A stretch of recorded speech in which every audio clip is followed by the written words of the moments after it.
Cobornax, did you ever play this before? Well, here it is. How about this sound? Does it sound familiar to you?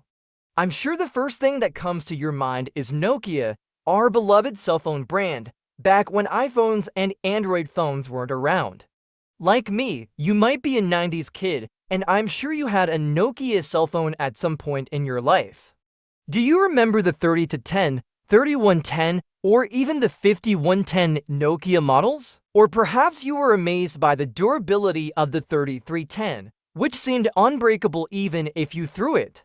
Were you also amazed when you saw that you could play games on your cell phone, like Snake and Space Impact? What happened to Nokia, the former world leader in mobile phone manufacturing? How did they start, and why did they suddenly disappear from the list of successful companies producing smartphones today? That's what we will discuss, Cobornax. But before that, make sure to subscribe if you like content like this, and click the bell icon to get notified about my new videos. Nokia, the cell phone company we know, started as a paper mill company founded in 1865 by Fredrik Idestam, a mining engineer from Finland.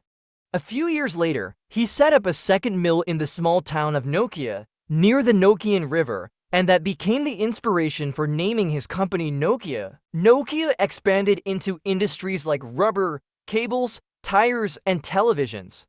In the 1970s, it entered the telephone technology sector by partnering with Salora, a TV maker. Together, they formed Mobira Oy, a radio telephone company. A few years later, Nokia introduced the Nordic Mobile Telephone Network, the first international cellular system connecting Sweden, Denmark, Norway, and Finland. This marked a key step in Nokia's journey to becoming a major player in telecommunications. This was known as the 1G system, the first generation of cellular technology. We're familiar with that term now because today we're using 5G, the latest in cellular generation technology. In the 1980s, Nokia produced its first car phone, the Mobira Senator, which was large and heavy, weighing around 10 kilograms. Not long after, they released a lighter version, the Mobira Talkman, the first handheld mobile phone, which weighed only 800 grams. Though it was expensive, it didn't initially catch the public's attention. However, things changed when Mikhail Gorbachev, the president of the USSR, was photographed using one of these phones in 1980. That picture sparked interest, and the phone soon became a status symbol of wealth and power. It was even nicknamed Gorba, after the president's name. Before the 1990s, those running Nokia noticed that despite being involved in various industries, the company wasn't making much profit. Because of this, they decided to sell off their businesses in paper, rubber, tires, and other sectors. Now, Nokia focused solely on telecommunications. In 1994, they released the Nokia 2100, which was the first phone to feature the iconic Nokia ringtone. Unexpectedly, the 2100 was an instant hit. Nokia originally targeted for 100,000 units to sell, but ended up selling over 20 million units worldwide. In 1998, they launched the 6100 series, which sold 41 million units that year. The 6110 was the first phone to include the game Snake. In 1999, they released the unit I'm sure you're all familiar with, the Nokia 3010, which was one of the most popular phones with the added feature of sending picture messages via text. The 3010 sold over 160 million units, making it one of the best-selling phones in history. Demand for cell phones surged, and Nokia, along with other manufacturers, took advantage of this. In Western Europe, mobile users grew from 5 million to 23 million in just 4 years. To meet this demand, Nokia decided to do all their production and mobile technology development in Finland instead of relying on suppliers in Japan. Because of this, they became the largest mobile phone provider in the world from 1996 to 2001, and their revenue increased 5 times over. They dominated the mobile phone market for 14 years. Nokia became complacent, assuming its dominance in the mobile phone industry would last. They failed to recognize emerging threats until 2007 when Apple launched the iPhone, the first smartphone with a multi-touch display.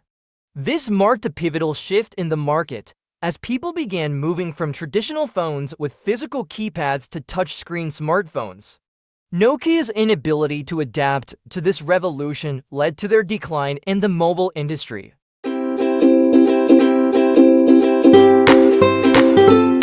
This marked the start of the smartphone touchscreen revolution as people shifted from phones with physical keypads to touchscreen devices.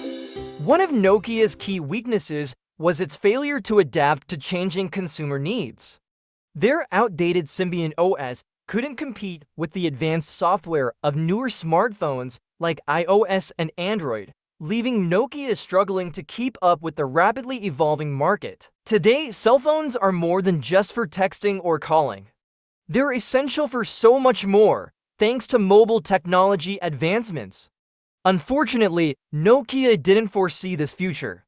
They forgot that their success stemmed from innovation, like their introduction of 1G technology. They focused too much on hardware and neglected software improvements, and by the time they realized this, it was too late. But don't think Nokia is gone Bornex. Although Nokia sold its mobile phone business to Microsoft, the company still exists, though it's no longer the mobile giant it once was. Once the world's top mobile phone maker, Nokia's legacy remains. It still holds the record for the best-selling mobile phone ever, the Nokia 1100, with 250 million units sold. In fact, 7 of the 10 best-selling mobile phones in history are still Nokia models. The lesson from Nokia's story is the danger of complacency and halting innovation. After years at the top, they forgot that their success came from introducing new technologies. Did you enjoy the throwback about Nokia, Bornex? Although Nokia isn't as prominent now, it will always have a special place in the hearts of 90s kids.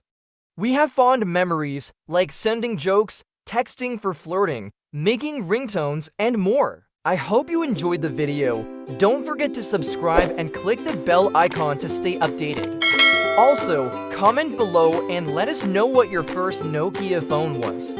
See you in the next video. Bornex, thank you for watching.